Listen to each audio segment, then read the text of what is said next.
I will not watch this thing alone, please. I want you to listen to this. I couldn't believe it. Please listen to this. Pay attention to it. Thank you. Are Nigerians parasites? In almost every country on earth, there is a Nigerian prisoner. However, no one wants to go to Nigeria. Moving abroad is the top 5 career categories in Nigeria.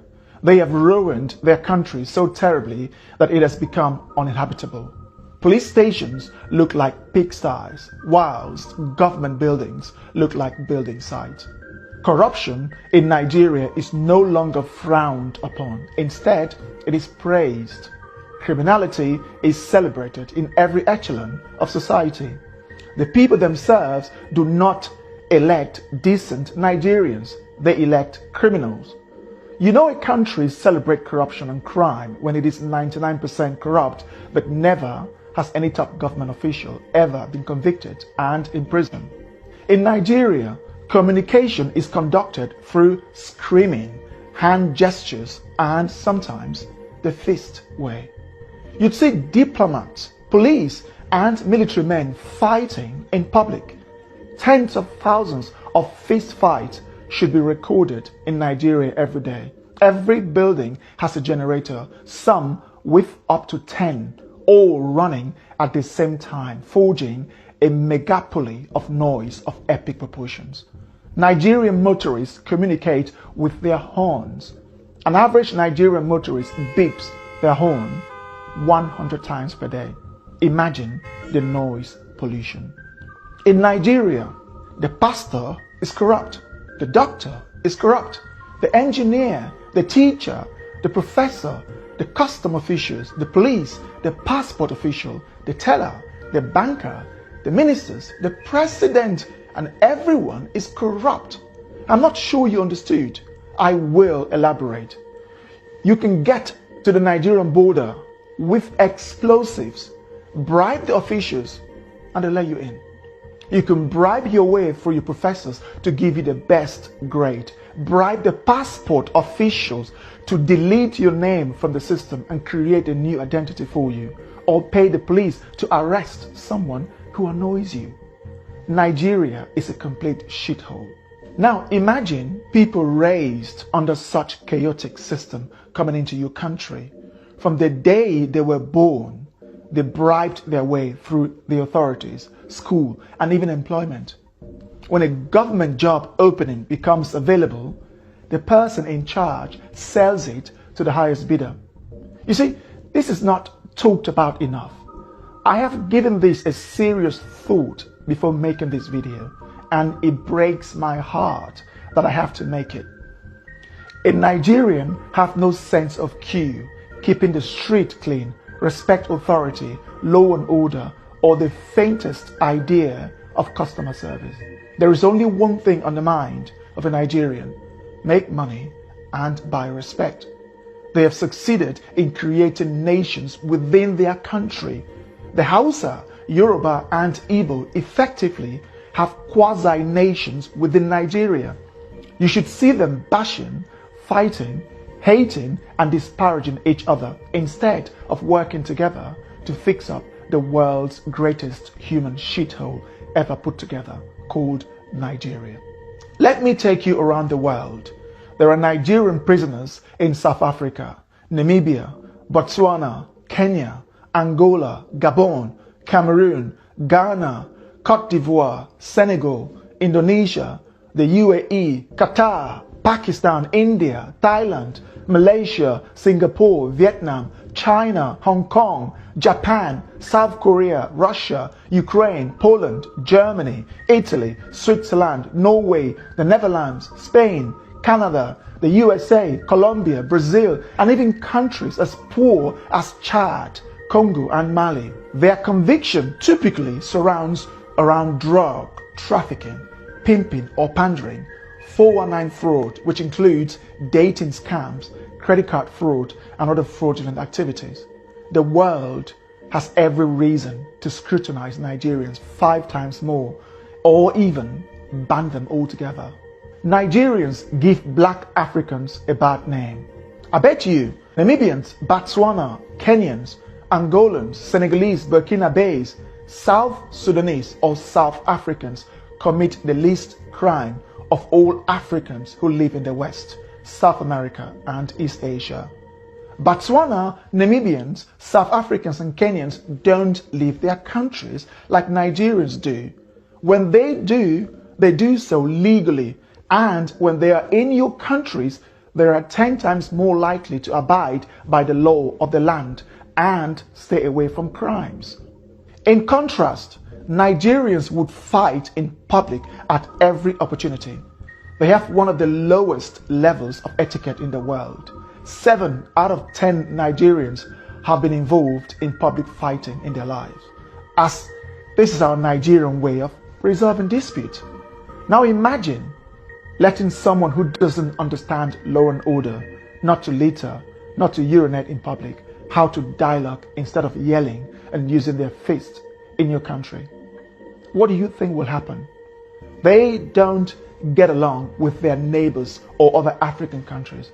How do you think they'll get along with the world's most evolved and developed societies of the West and East Asia? The Nigerian sees the humane laws of your country as a weakness to exploit. As with everything, nothing is 100%. I know this. There are some good Nigerians, but almost every Nigerian is infested with that corrupt mindset. Living in Nigeria, I have tried to find something good to sell to the world, but unfortunately, there are scarce. It is a land absent from progress. The Nigerian system is broken. Nigeria is not even a country.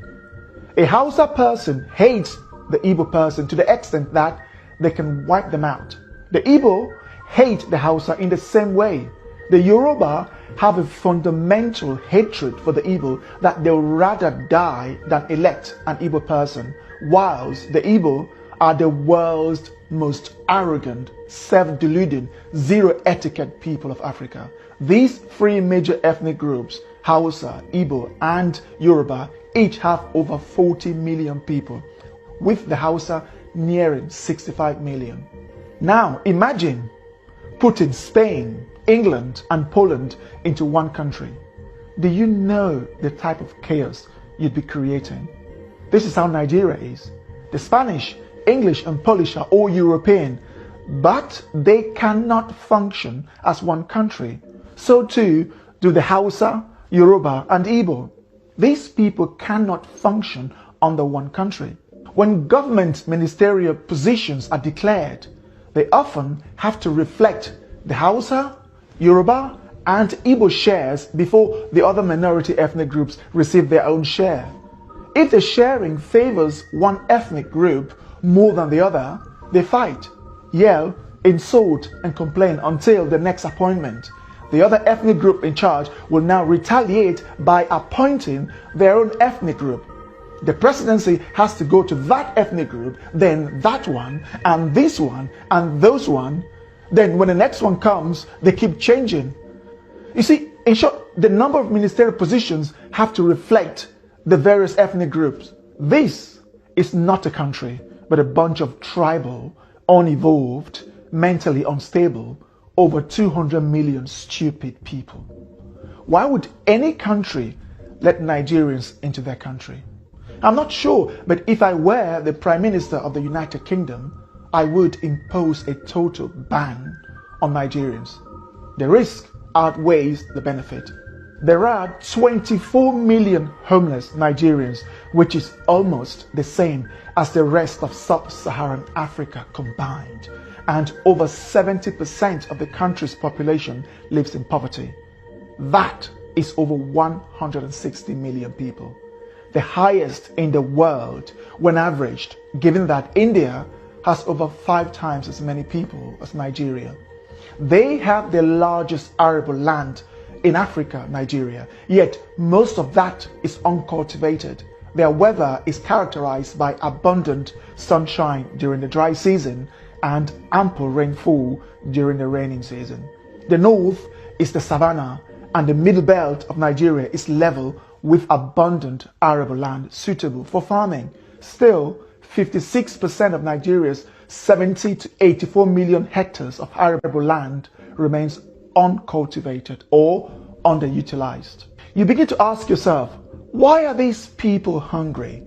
The answer is simple: incompetence and a collective lack of skills to run a country.